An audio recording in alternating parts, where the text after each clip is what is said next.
When the time is right or wholly wrong, the night will grant you a gift. A dream both far too short and strong, deceiving to uplift. The day in all its truth will scold, the joy is taken from you. It seems your dream was overbold, now midst the facts you'll rue. Maybe it's a heart's desire, whose mere spectre you are shown, respite for a heart grown tired until it wakes, alone. Maybe change comes so completely, freedom from your chains at last, somewhere else to linger sweetly, till the fleeting night has passed.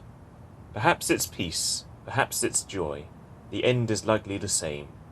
The moment snatched, the soul annoyed, and a dawn forlorn and grey. All a dream might be of wrongness, something you could never choose.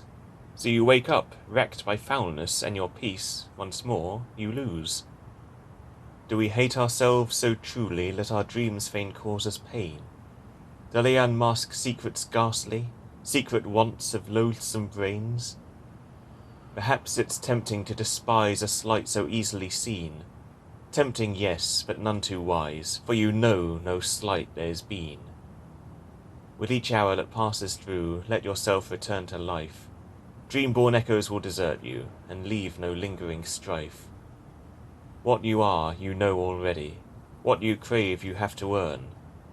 Though a dream may prove heady, fret them not, nor let them churn.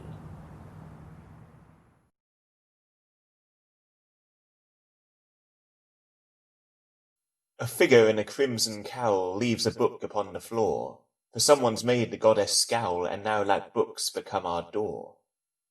From the stories, from the pages, clad in glory, forth we ride, so to shatter what enrages. Books are scattered far and wide. We're the knights of Captain Engris, 40 score from life dismissed. We're the wrath of Alia read, her swords and more, her sword's own kiss, her pen and lore, new tales to twist, her army of the dead. Against the void we stand steadfast, a shield before the tide. Mighty whilst the pages last, as the book lives, we can't die. To the smaller, slighter evils we are hunters, forth we charge, so to fight as the goddess wills, no cause too slight nor foe too large. Feasting shadows will not claim us, nor by nightmare writhings chain us, darkness cannot thus define us, nor so glibly fain devour us. So rise, my brothers and sisters, and serve the highest of callings. Let your valour be worthy of verse, forge a tale worth the telling.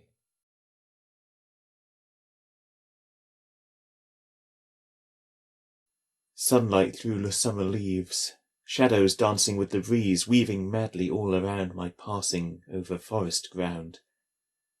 I look for you between them, but you are still unseen when I walk our roads, and whilst I wait to cast off this lonely fate. And yet I know you are there. Death did not break our heart's snare, and I know you're waiting too, for the day when I join you. From the corners of my eyes your shadow I so often find. Down the roads of memory you walk so near, so close to me. Till the day I join you there, till the rest of time we share, I promise you I won't forget. I love you. I won't forget.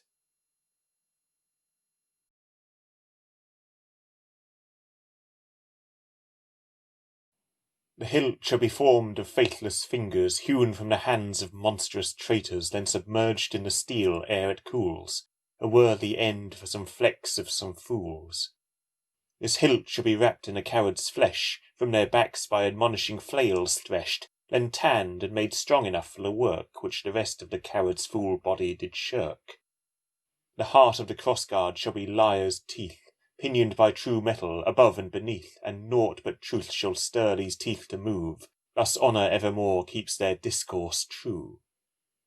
The pommel shall be a murderer's gouged eye, set in amber and coloured red with dyes. The eyes of those who killed true folk uncaring can serve as counterweights henceforth, unblinking. The metal for the blade shall be taken from the gifted blood of those forsaken. Poor fate-cursed wretches, whom hope cannot tend, might gift their life's blood, and in death justly rend. From the fallen make your weapon, raise it high to greet the sun. from the fallen strike for honour, cruelty's bane by cruelty spun.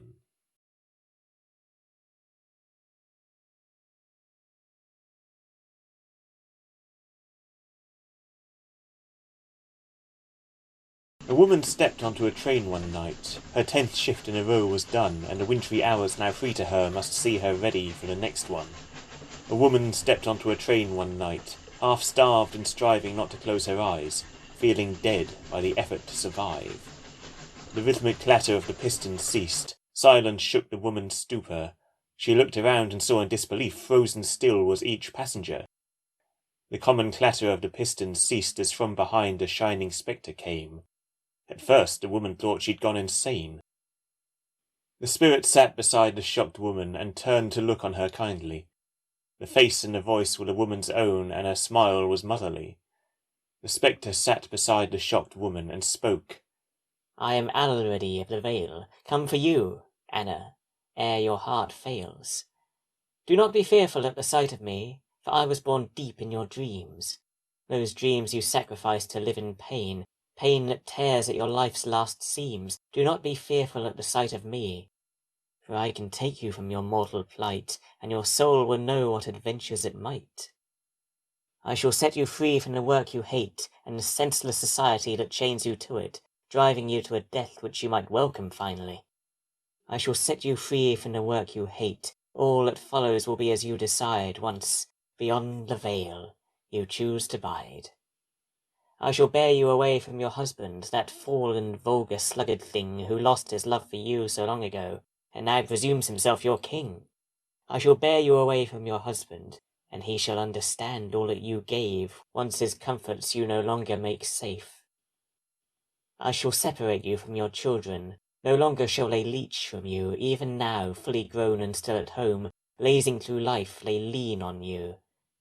I shall separate you from your children, and life's harshness they'll come to understand. All this I'll do. You need but take my hand.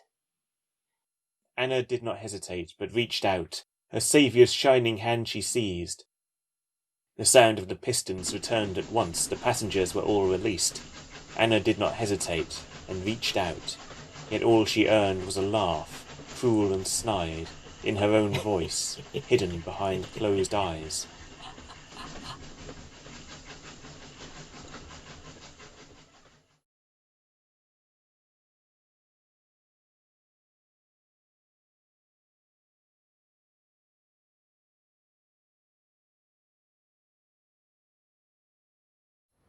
A boy from the town ran straight to my door through the frozen woods in the dead of night.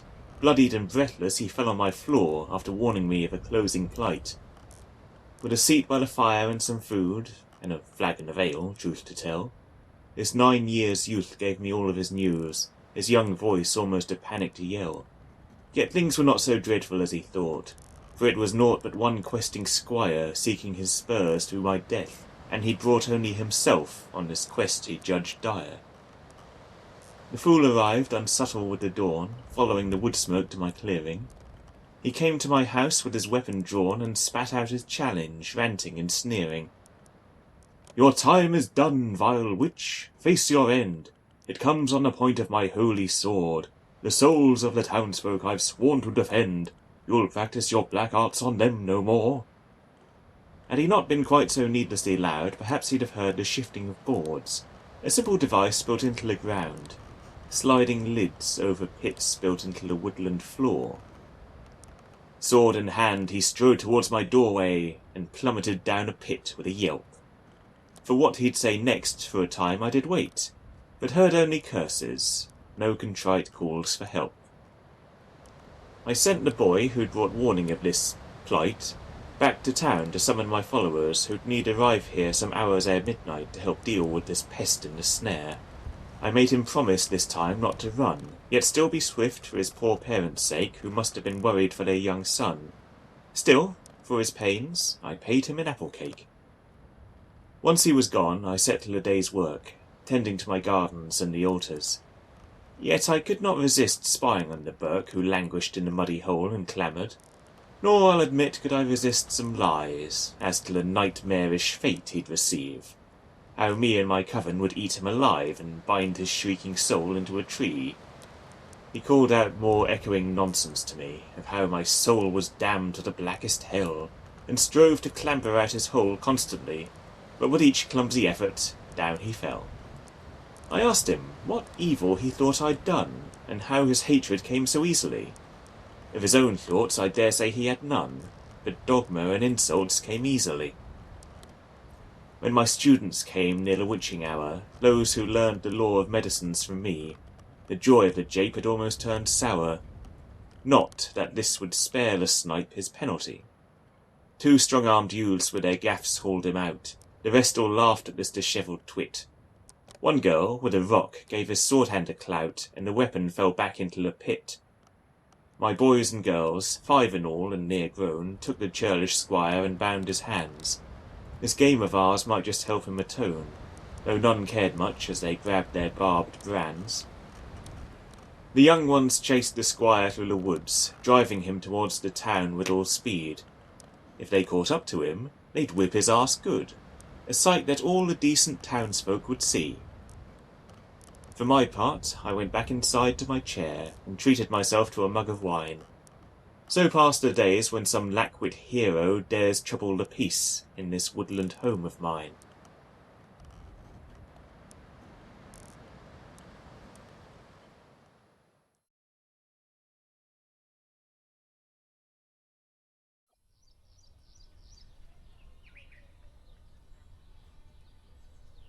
A fisherman's son with his limbs afire and treacherous tears assailing his sight ran home to his village with news most dire, but an arrow in the back stopped his flight. A scream reached his aunt's ears, and then another, this one, more terrible, lasted longer. It would have to serve for the dead boy's warning. There could be no seconds spared for mourning. Though soon there proved no time for anything, as moments after she started running, her heart was hastened by hoofbeats closing, before it was stopped by a sword slashing. A force of thugs detached from an army to seize food and wealth in this foreign land thus approached their village in secrecy, and surprise aided their murderous plans. Farmers and their families were cut down, their bodies left for crows upon the ground, and all the stores from their barns and all their beasts were stolen, that cruel invaders might feast. And in the village there was not one building spared from a murderous ransacking, its denizens set screaming, then left lying for some moments before all was burning. Yet before this village met its end, there came an old priest of the village's temple. For mercy he implored, their spite he tried to tend, until, laughing, they threw him down the well. Bones broken and his blood seeping away, with the last of his strength he tried to pray, as the horrors above echoed down to him, and the kindness of his heart deserted him. O ye gods, let there be an answering. For every moment of these evil doings let your vengeance deliver such a sting that our pains, next to theirs, will seem as nothing. The grotesque sounds from above seemed to subside, and a cold and curious quiet fell. Then a voice spoke to the old priest ere he died, forsaken at the bottom of the well. Judge the fairness of power how you please. You are not promised peace, justice, nor ease. The reavers came and took everything from you. You did not stop them. Thus this matter is through. Now, as in death you prove so depending, in that hole your soul can stay, lingering, until by your own cleverness and striving you achieve your own, overdue, ascending.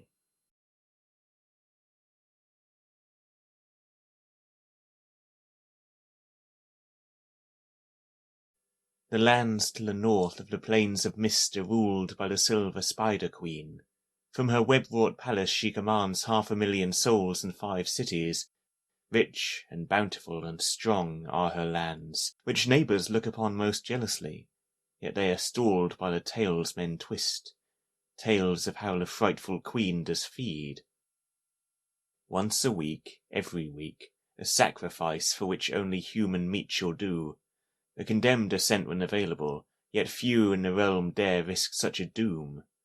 The dying then, though not half so tasteful, one final, noble service can choose.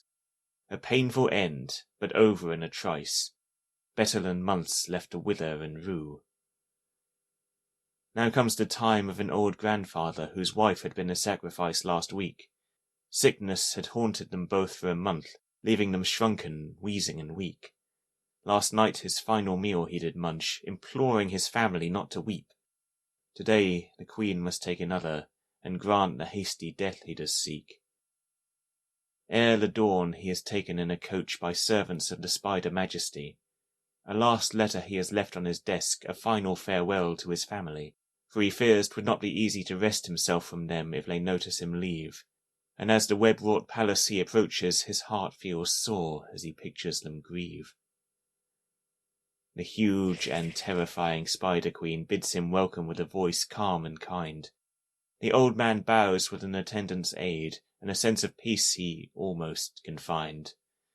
The Queen asks him, does he wish to pray, or speak some final matters of his mind?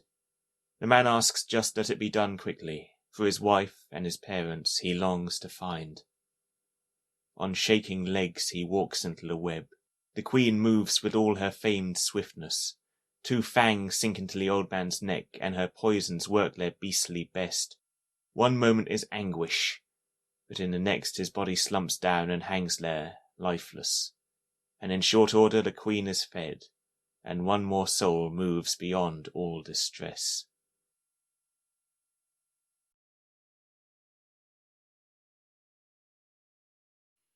I am the meatish master, James of Stone Glen, tasked to keep the meat for the Queen and Prince. My father's mother's mother built these pens, and our line has tended them ever since. And on the day I write this humble verse, I'll bring my daughter to watch the monarchs feed. She must learn young, for our role shall seem at first a frightful, sickening thing. 'Twas so for me. When I was her age, my father bade me go atop his shoulders to watch him do his work. He told me the same, the whole truth I must know. He said it would be fun in time, with a smirk. I saw them meet, starvelings shambling round the pens, men and women waiting for their shriekish fate. My father showed me all the curs and then said I could choose 2 for the royal plate. For the Queen I chose, as I would later learn, a traitor who had tried to flee the realm. A kingdom of his own he'd thought to earn, on a prey world which our reavers overwhelmed. For the prince I chose a prisoner we'd ta'en, who dared a sneakish strike against our ships. We do not soon forgive when disobeyed by any race or realm within our grip. These 2 had not behaved as well they might. They thought to hinder and to thwart the Queen. For their folly they would know a toothsome plight, a future rife with anguish and with screams. My father's strong-armed servants opened the door, armed with their staffs of electricity. The meat was singed and thrashed down to the floor, whilst those I chose did scream, ironically. The fools were bound and gagged and dragged away, the rest were sealed, pleading in the pen. Other curs and other pens most silent stayed. Their turn would come. 'Twas but a question as to when. We formed an odd procession o'er the moon, which is our home and barge and royal seat. The route was practised. We would arrive near noon, the time our Queen and Prince most often take their meat. My father urged me not to look away from the antics of the meat, but watch all. Silent, desperate, they thrashed and begged in vain. Both pissed themselves, and caused a reekish pour. Quite soon we came before the palace gates, and the crystal edifice stood beyond. Ne'er in my young life had I seen aught so great. Nowhere else could my eyes hope to rest upon. My father's friend and servant, Jill, the fell hand, laughed and ruffled my hair to see me gawping. I was the same when but your age, young man, but you'll see more, and soon. Just keep watching. The guards, with grins, waved us all through the gate. I marvelled at the magnificence arrayed. A steward bid us greetings and led our way. The Queen and Prince were hungry. We need not wait. We reached the royal dining chamber's door. 2 palace guards relieved us of the meat. Then we entered and knelt upon the floor. The royals wish an audience when they eat. The Queen was as majestic as her castle, a ghostly presence of terrible splendour. The prince was a marvellous sight as well, as you'd expect from our best warrior. Their eyes of moonlit black stone turned to me, a face ne'er yet seen within their dining hall. "Ah, yes, I remember now," said the queen. "This is your son, meatish master. How's he called?" My father then pushed me gently forward that I might introduce myself to the two. On nervous legs I bowed, and gods, how awkward was my voice. Any sensible words were few. The queen smiled with a mother's warmness, and the prince stood up to walk towards me. His freezing hand on my shoulder came to rest, and vital was the counsel he gave me. "You shall see a terrible sight, young man, and week after week you must see it again. Yet with each week, the more you'll understand the difference twixt yourself and the meat you tend. You are not our enemy, you are our own, and that you must remember with each nightmare. The freakish pain of meat shall be unknown to your soul, which shall never be like theirs.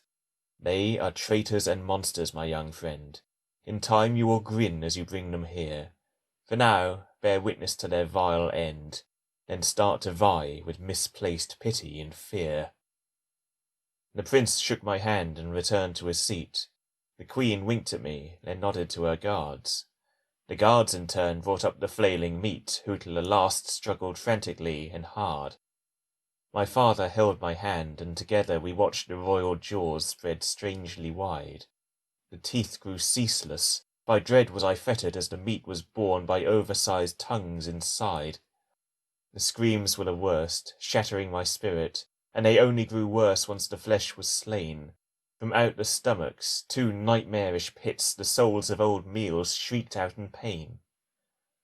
It was the worst thing I had ever seen, and haunted each dream when I managed to sleep. But this great horror lessened gradually, and a grim satisfaction so slowly did creep. My father retired when I was 18, and by then I was completely his heir. I've gladly tended the pens for the queen, and, like all told me, I soon was not scared. And so shall it be for my daughter today. The nightmares shall come till the duty does please. I'll let her pick the meat we lead away, and when the shrieks come, her hand I will squeeze.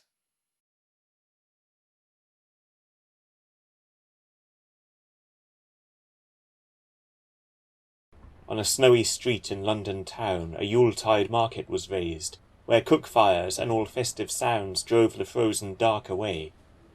Old man Jonas walked that road, where children laughed and lanterns glowed, delighting in this yearly scene where all of mirth convened. Passing by a bandstand at a pace, he spied a young man tarrying. A foreboding visage was his face, for dark thoughts came a-harrying. "Ho there, young blade," Jonas said. "You linger there as if half dead. Have you and yours known tragedy? If 'tis so, my sympathies." The youth glared a trice, then thought better. He gave a shrug and shook his head. "It's just been a trying day, good sir. Improved as soon as I'm in bed." Old Jonas saw the young man's eyes and knew at once the young man lied. "Your true troubles, pray speak them here, assured of a kindly ear." 'Twas something about the old man's urging that drove the stoic urge away, and soon his plight the youth was sharing, whilst Jonas marked all he did say. "The year to follow haunts me, my wretched life it taunts me, and I will know such strain next year. It seems it must start here." Old Jonas thought a trice, then he spoke.